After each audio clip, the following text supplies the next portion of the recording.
Isaiah told us, the book of Isaiah that we read about is the fourth of Isaiah's seventh psalm. So the theme all through the reading is about a servant, but it's not clear to us if the servant that he was talking about is an individual or a group of people. But what was clear is that this servant leader, will come to earth and will go through a lot of suffering for the people, for a main cause. But at the end of it all, it will be elevated by God. So we look at the death and the life, death, and resurrection of Christ. And we base it upon this. This is a story that's always read in conjunction with the life of Jesus, because we believe that Jesus is that servant that they're talking about, the lamb that was slaughtered. And then we will look about suffering in itself. No one wants to suffer. No one wants to deliberately pick a life where they have to suffer, when they know there's anguish waiting for them. But Jesus made this choice. It's not something that we as individuals will want to do. If you know suffering is waiting for you somewhere, you try to avoid it. But Jesus chose this pain, this painful life, and this painful death. It wasn't an easy choice for him to make, as we could see throughout the gospel. He prayed that the cup be taken away from him, but he also accepted that that was what he had to do as a servant leader of his people. In the gospel, Jesus speaks about the rejection that was waiting for him, while offering the confidence that God will vindicate him, just as we read in Isaiah, in the promise or in the prophecy of Isaiah.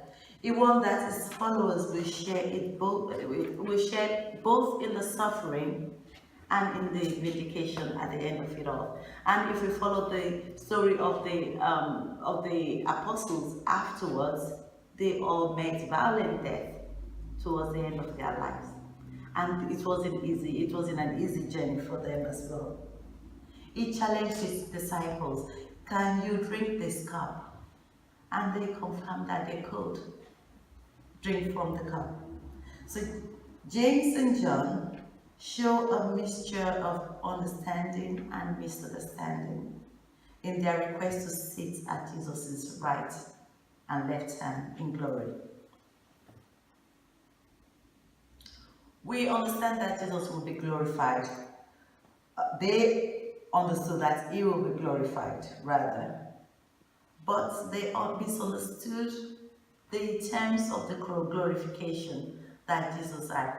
I think up to this point, they were really clear about the role of Jesus being the Messiah, being the divine God on earth, God in human form. The cup is a metaphor for whatever comes from God.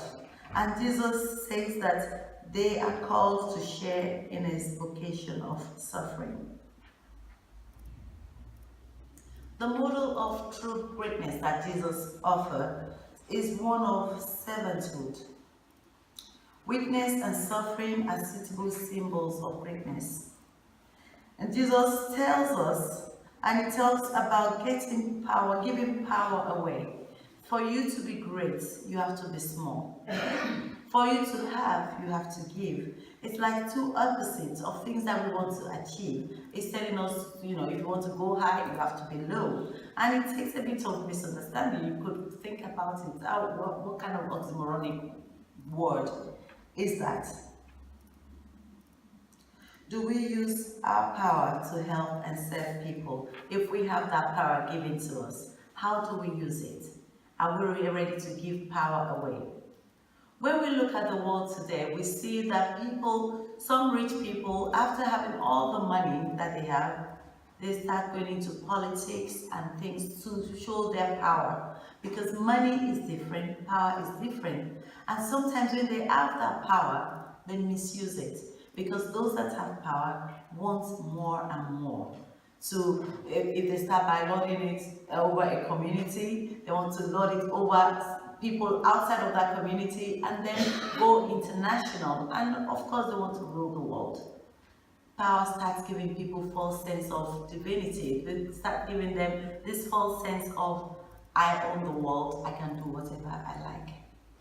So when you have that power, or when these people have power, despots, as they call them, it's very difficult to give it away. And that's what we find in some developing countries where we have presidents that have been there for years. Probably for some countries in Africa since independence, and we're talking 50 years, 40 years of the same person holding on to that power. When you have power, are you ready to give some of it away? Are you ready to give everything away so that you can get more?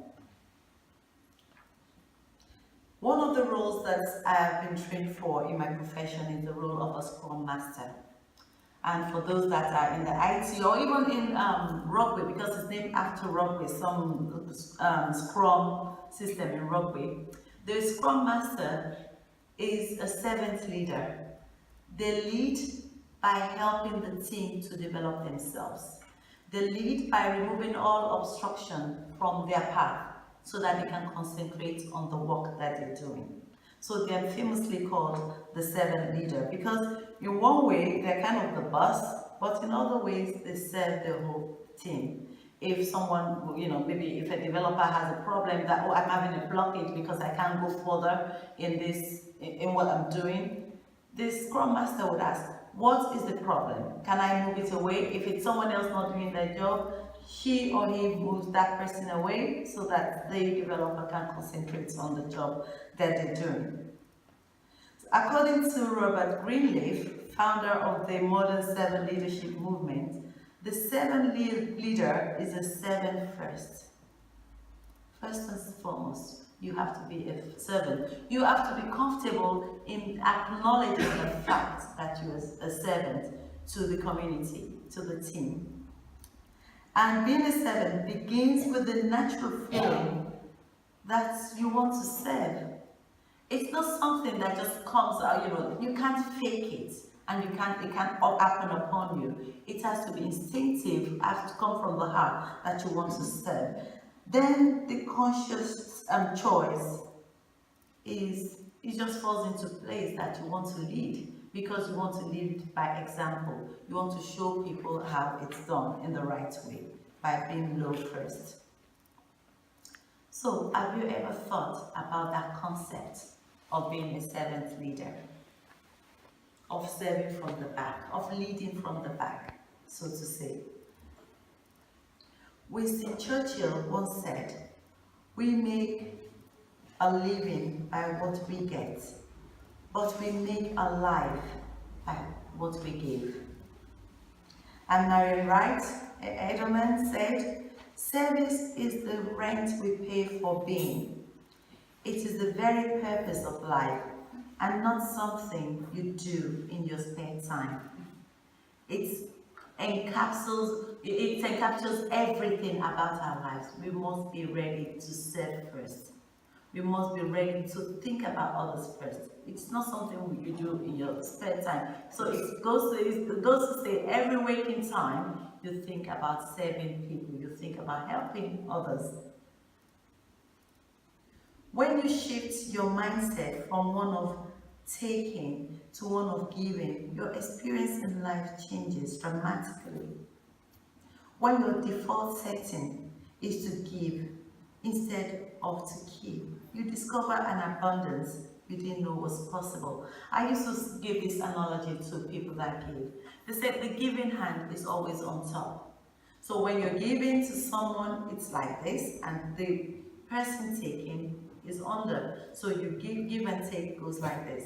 If you're always giving, your hand would always be on top. And that is just like a symbol for your life. Whatever it is that you do, you would always be on top if giving. And some people are comfortable with taking. Not because they're necessarily in need, but because they enjoy taking from other people without doing. And if you're used to taking, what does that mean in that analogy? You'll always be down. So that is why it's always good to give and take.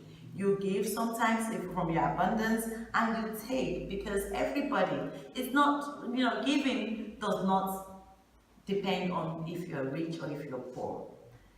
We may not have money to give, but we might have time. We might have the generosity of the Spirit to give to people.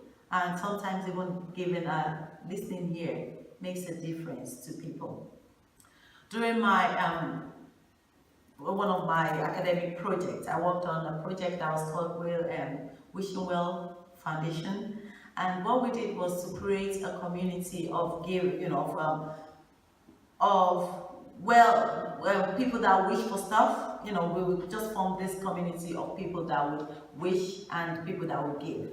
And it was surprising that at that time it was during the recession and people were at their lowest point. People did not have money. And as a project, we were really working, targeting the poorer community. And one of the questions that was asked during my research was that, how do you expect these people to be able to give? But we found from the questionnaires that were sent out and from the actual working of the site, it was an online community, we found that people that do not have were more generous than people that had at that time.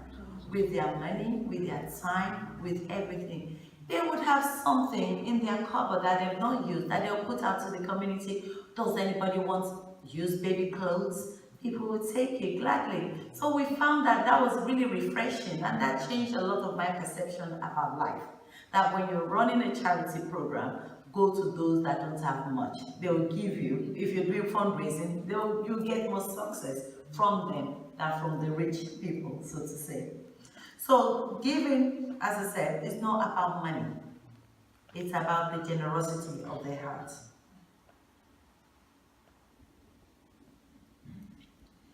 Gandhi believed that the best way to find yourself is to lose yourself in the service of others. That might be a bit hard to say because we are always, it's a hard concept to go by because we live in a very fast-track world right now that we always center our lives around ourselves, our own immediate needs. And when we do that, what have we got extra to give to other people? When you work very late, you work very long hours, and by the time you finish working, you have to spread yourself around on family, friends, and every other thing that just takes from you. So when do you have time to give to those people? Where do you have the time to go and listen to a neighbor? Where do you have time to visit someone in the hospital, so to say? Those are the questions that we ask ourselves. And also, we have our own challenges that we're facing. We have things that sometimes may seem too hard for us to handle ourselves. So we tend to withdraw into our own shell so that we can focus on our own misery.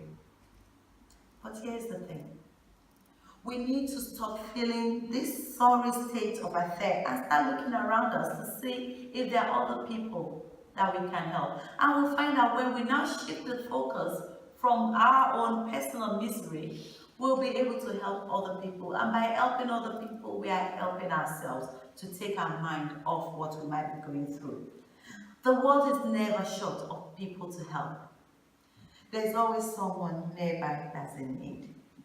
There's always someone going hungry, going cold in the winter. And there's always someone lonely that we can reach out to. There's always a child or an animal or a family that's stranded somewhere. If we look, we'll see. And always somewhere there's a dark corner that needs our light to shine. Albert Einstein said, "Only a life lived in the service of others is worth living." And I chose all this quote from people that are not necessarily religious voices. They are people in the secular world. And they say all these nice things about giving, about serving others. And it just calls us to task as Christians that giving is not even something that's expected of us as Christians. It's something that's expected from us as being human. Now, I want to say something that will be shocking. After all this, put other people first and everything. Before you can serve others, you have to serve yourself. You have to put yourself first. I'm sure you're thinking, hold up, what have you been saying all through? You're saying, put other people first. And now you're saying, put yourself first. Doesn't really work that way. Yes, and I really mean that before you can serve others, you have to serve yourself. You have to put yourself first. And only then can you be in the open channel of giving and of serving others. Remember the safety drill that we get on the airplane when we're traveling, when they say to you with the oxygen mask, they say, put on yourself first before you put on children or people that cannot help themselves. If your current situation is shaky and unstable, how can you help others? Your job first and foremost is to help yourself and take care of your own needs. That's why the flight attendant encourages you to secure your oxygen mask first. If you don't, you and the person that you're going to help will be in trouble. That's how it is. So that's what I mean by you helping yourself first, putting yourself first. Take care of number one so that you can be of better service to those people that you're trying to help. Before we help others, we have to write our own Christian story first. How is our Christian life? How does the love of Christ emanate from us? What does it even mean in our lives?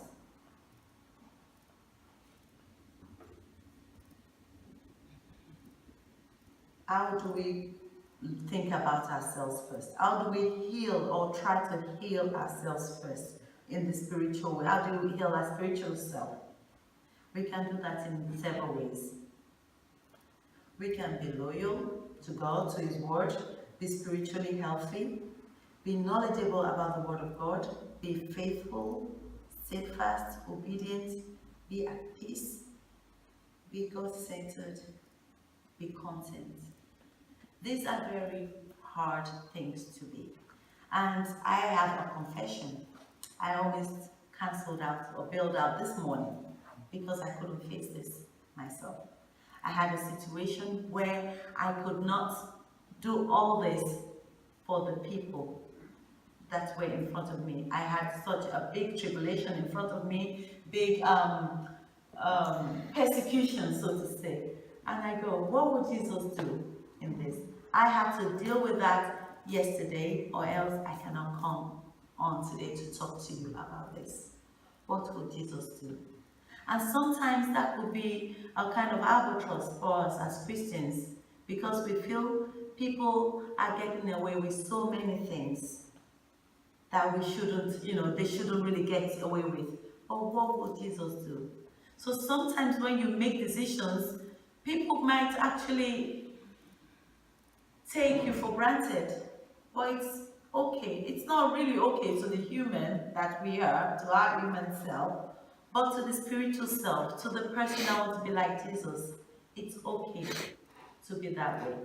And that is the only way you can find peace within yourself. And if you find peace within yourself, you'll be able to spread out that peace to other people. You come to terms with yourself, and you'll be safe in knowing that you are okay. When we know who we are, we can actually put others first.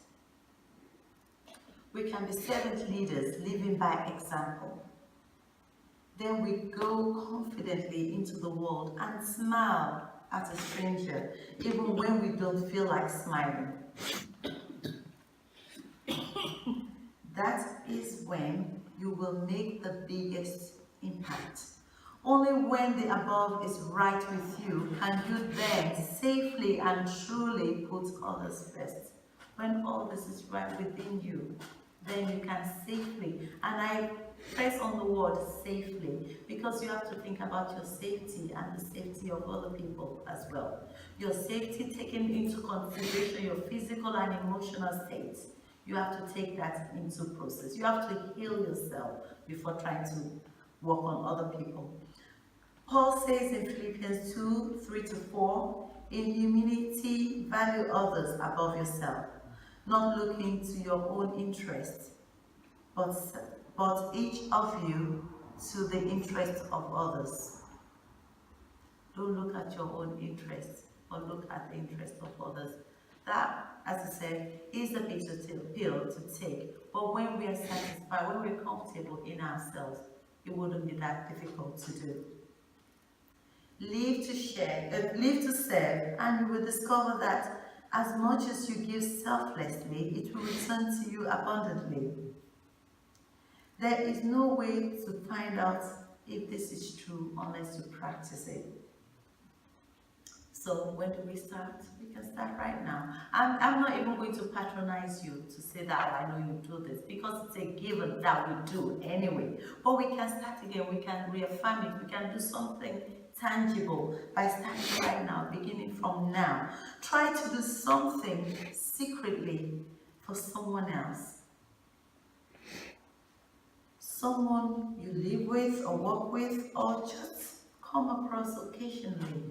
Something nice that's not expected. Something secret because you don't want people to thank you. Your words between you and God. Do it simply and only because you have heard that they have a need that you can help with.